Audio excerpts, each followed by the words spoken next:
So, Violent Night is a Christmas action horror comedy that feels like I mean, like when you think about like all like the Christmas movies that are like Christmas subversion films, stuff like like Bad Santa and stuff like that.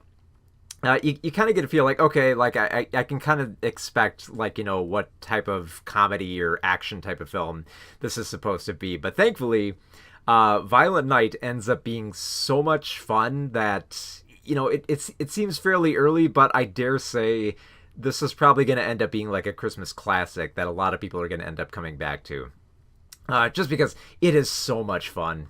This is such a delight. And here's the thing: this is the type of film where it could have just gone on autopilot, but I think it helps that you have director Tommy Wiseau, who you might remember he was behind like the Dead Snow movies, like Dead Snow and Dead Snow 2, which kind of feels fitting. Here you have another holiday film, and you have Dead Snow, the relation.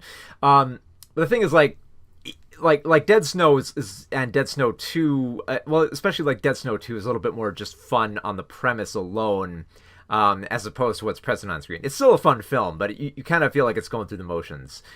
Thankfully, Violent Night doesn't feel like that. Violent Night feels like it's very much aware of the type of holiday film it wants to be, and also the type of Christmas movie that it wants to subvert and play around with and have fun with. And I think it helps that that the casting here is perfect. You have David Harbour, you might remember from Stranger Things. He's playing the legit Santa Claus. And they establish him right away as like, he's the real deal. They have like a big grand reveal of who he really is. But it's made right after he gets out of a pub and right after he vomits on somebody.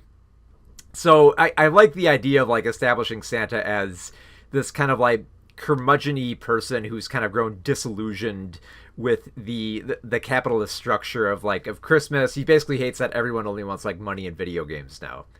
And just hates the whole holiday season. So he makes the rounds, he does the deliveries, but he'll still drink and puke and piss and and do all manner of disgusting stuff in between his routes.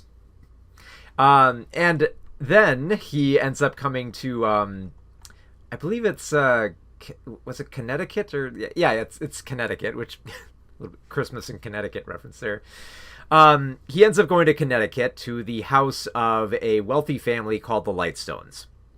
And it's a wealthy family where they're where the curmudgeon-y matriarch of the family, played by Beverly D'Angelo, basically kind of hates her family. She's rich, she's corrupt, she looks down on her family, and there's a lot to look down on there. Like she has a very like a very like like one of those women who just like really want to impress her mother just so that they can get the inheritance, because that's all that they're after. So you have like a little bit of a clash between like a superficial family and also another side of her family just wants to get back at her and just try to not associate with them and try to make like their own life. All those plans, like it's chaotic enough in the household already before any chaos happens with violence. But then you have John Leguizamo come in with his team of terrorists. Who basically want to extort money that Beverly D'Angelo's character has stowed away. Because they feel like she doesn't rightfully deserve it. She's been sitting on it, and it's basically dirty money that other dirty people want. And I love the fact that John Leguizamo basically, he hates Christmas. They establish that pretty clearly. This dude has it out for Christmas, so he feels nothing about robbing a family on Christmas. And to that same extent, his whole team just has these ridiculous names. Like, his name is Mr. Scrooge, and I believe there's like one of them is named Krampus, and like there's they all have like silly names like Candy Cane and Sugar Plum and Frosty and all these other goofy names. And here's the thing, that's silly. It's like funny, but it's kind of like, okay, are they just gonna harp on this the whole time? And what I love so much about Violent Night is that it doesn't harp so much on the obvious jokes, that it feels like having those little jokes in between kind of feel like earned, because like the atmosphere is perfect here. Like, it's set up like it has like the tone of a Christmas movie, and I think that is due in large part to the orchestral soundtrack that sounds like it's straight out of like out of like a Home Alone movie, or like a more or not so violent Christmas family movie. So it fits that tone well, while still leaning into the absurdity of it all. Because once Santa Claus shows up, he loses some of his powers and he's stuck there, and it's basically, I hate to boil the film down to this point, but it's kind of like Die Hard. It's basically Santa, he's lost some of his magic. He can't get out of there, and he's got to fight his way out. So he's going to fight some terrorists and try to save the one little girl of this family, Trudy, who is just such a wonderful child that, like, even Santa with his cold, cold heart can't see to have her Christmas ruined by terrorists. So it's David Harbour as Santa Claus versus a bunch of terrorists. And what proceeds from that is brilliant. All the fights that go down, like, they use a little bit of his magic here and there for some fun stuff, like with this magic sack and his ability to go up chimneys. All that stuff leads to some funny and incredibly gory deaths. Like, I love how the violence is, like, if you're gonna name it Violent Night, you gotta live up to that name, especially if you're gonna make it an absurdist action film set around the Christmas season with horror elements. And it does, thankfully. Like, there's a lot of creative kills here involving, like, like the stars on Christmas trees and sharpened candy canes and like there's a big like shootout and fight that happens in the shed of this place where a wood chipper is used, and in quite a fun and explosive way. And I guess, like, the best way to describe just the overall tone of the violence and the action is in one scene when Santa Claus is finishing off one group of terrorists, and the last one that he kills, he takes an active grenade and shoves it down the guy's pants.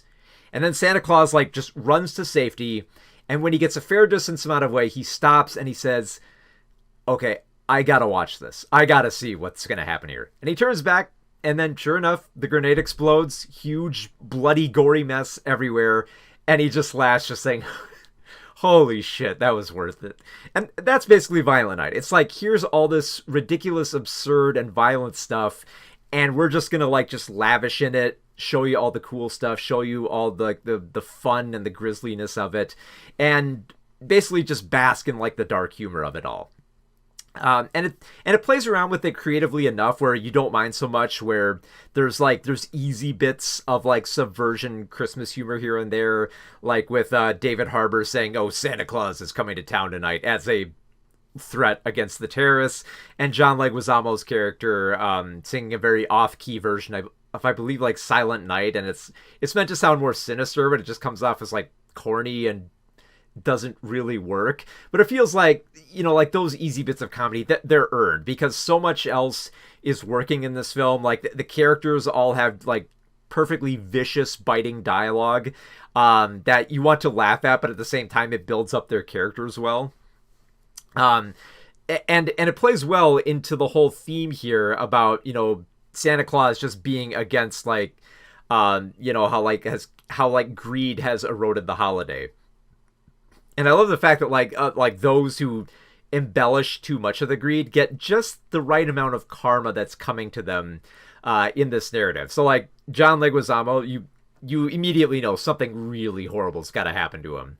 But then other characters, like Jason Lightstone, played by Alex Hassel, who seems like he's a nice guy, but he does have, like, a twinge of greed in him. He gets just enough of karma. Like, he suffers enough where, like, you feel like, okay, you had that coming, but like, you don't deserve to get it as worse as everyone else does. So, like, there's a decent balance of karma here, and the greed message, and, like, with anti-capitalism is very vocal. Like, they don't try to hide it. Like, by the end of the film, part of the climax literally involves them burning money. Like, it's like, it barely does, like, they rationalize it by saying, like, oh, this will help Santa Claus, and it really doesn't. So they're just burning money for the hell of it. And it's just, it's so much fun on just every level, from the dialogue to the violence to the characters. And it's just such a treat to watch David Harbour just come into this role with ease and just have so much fun with it, with all the gruesome violence, and just make it feel bloody and brutal. And just, And just it's so hilarious. Like I don't even want to reveal the big climax here of how John Leguizamo is finished off by Santa Claus. I'll just say it involves a chimney, and it pays off beautifully. So yeah, it's very much like you. I kind of feel like you almost have to be in the right mood for it, but if you've seen enough like Christmas films that want to be like, oh, like this ain't your daddy's like Christmas movie, or we're gonna be the subversive Christmas horror film. I feel like after having seen so many of those films, to have one like this that works so well on every level, and it's just so much fun. Like watching this with a crowd was just such a blast. Everyone was enjoying it. Everyone was like just like laughing, and some people were like wincing and going, "Oh my god!" It's like the violence while trying to hold back their laughter in between. It's just such a great feeling. It's so absurd, and I get the feeling that this is gonna be a Christmas classic. If you want some violent Christmas movies, saddle this right next to Black Christmas and The Green Knight for the most unorthodox of violent Christmas movies. So yeah, Violent Night is so much fun.